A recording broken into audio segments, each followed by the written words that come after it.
Senator Marco Rubio, RFL, is speaking out about Italy's reported willingness to sign onto the People's Republic of China's Belt and Road Initiative, telling Breitbart News that reports of the Italians' openness to joining the Communist Party of China program is stunningly naive.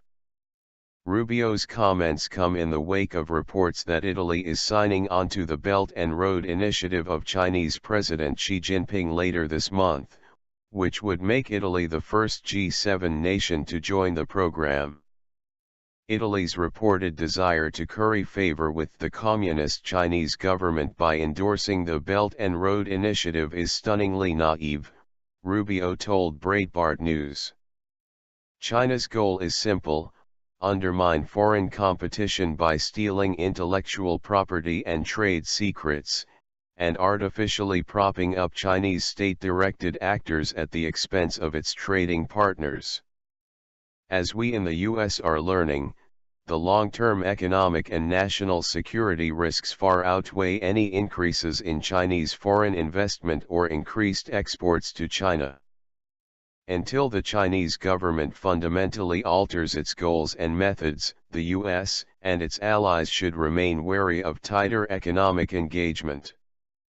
China's Belt and Road Initiative is an effort by Beijing to build economic, cultural, and political influence through Eurasia, across mainland Asia into the Middle East, Africa, and Europe.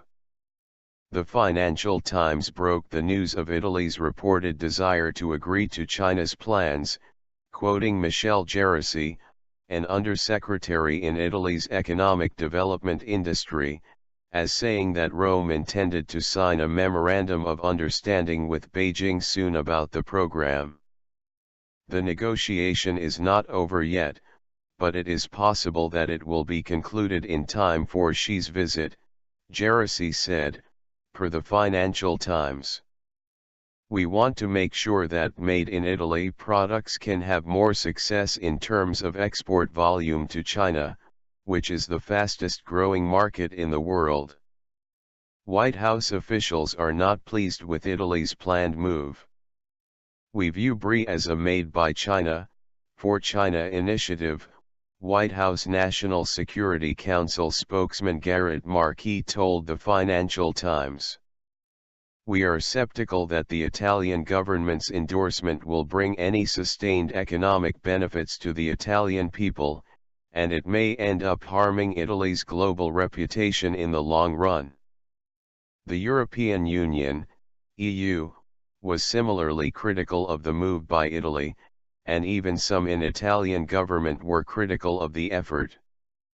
More from the Financial Times piece. Critics of the BRI have also emerged within the Italian government. Hours after the FT first reported the dispute between Washington and Rome, Guglielmo Picci, Undersecretary of State for Foreign Affairs and International Cooperation and an MP from the coalition's far-right League Party, called for further reflection within the government. Right now, I don't think we should proceed with the signature, Mr. Picci wrote on Twitter. Mr. Picci declined to comment further. Geopolitically along the Asian-Pacific Rim, this could also spell bigger trouble for the West and be even more of a boon for China than just being able to claim a G7 European power as one of its Belt and Road Initiative signers. The democracy on Taiwan's continued independence, despite claims by the mainland Chinese Communists to sovereignty over Taiwan, largely depends on continued relations with the Vatican, which is in Rome. The Vatican is one of a few nations worldwide, and perhaps the most powerful, that officially conducts diplomacy with Taiwan and not with Beijing. Beijing has refused to negotiate with countries that have official diplomatic ties with Taipei, Taiwan, and the Vatican for generations.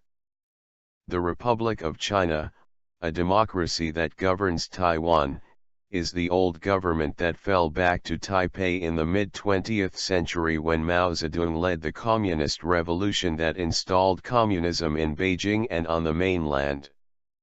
Nations, like the Vatican, that maintain official diplomatic ties with Taiwan consider Taiwan to be the Republic of China, or the rightful government of China, and do not have official diplomatic ties with Beijing. The People's Republic of China, the mainland communist government based in Beijing, has been trying to get control of Taiwan for decades because of the strategic importance it would grant Beijing to control the South China Sea and shipping routes along the Pacific Rim. China has been, as Rubio explained in a previous Breitbart News exclusive interview, working to flip a variety of nations' allegiance from diplomatic relations with Taiwan to diplomatic relations with Beijing.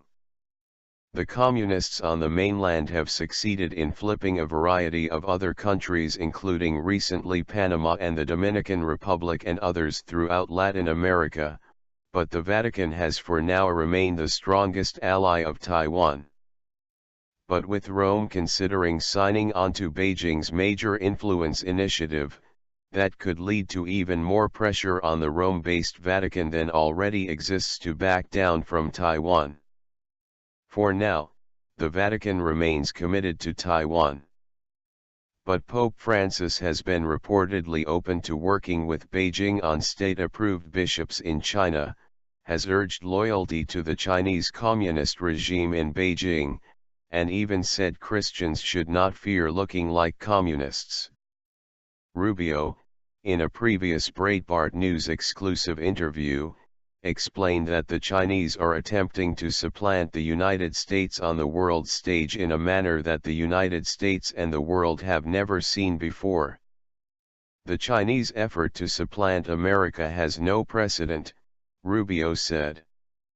The Soviet Union wanted to ideologically supplant us, so they were a geopolitical competitor primarily trying to overthrow governments and install communism. And they were a military competitor. But they were never an industrial or economic competitor, and they approached us sort of frontally and openly. The Chinese effort to supplant America is first deeply rooted in their view of history, that it is their rightful place to be the most powerful nation on earth, and that the last 100 years are an aberration, and so they're going to set things right. Second, it's based on frankly suckering the West and America into believing that they are a poor and developing country who just wants to be like us. We've made policy decisions for 2 decades or longer based on that assumption that's now come back to bite us.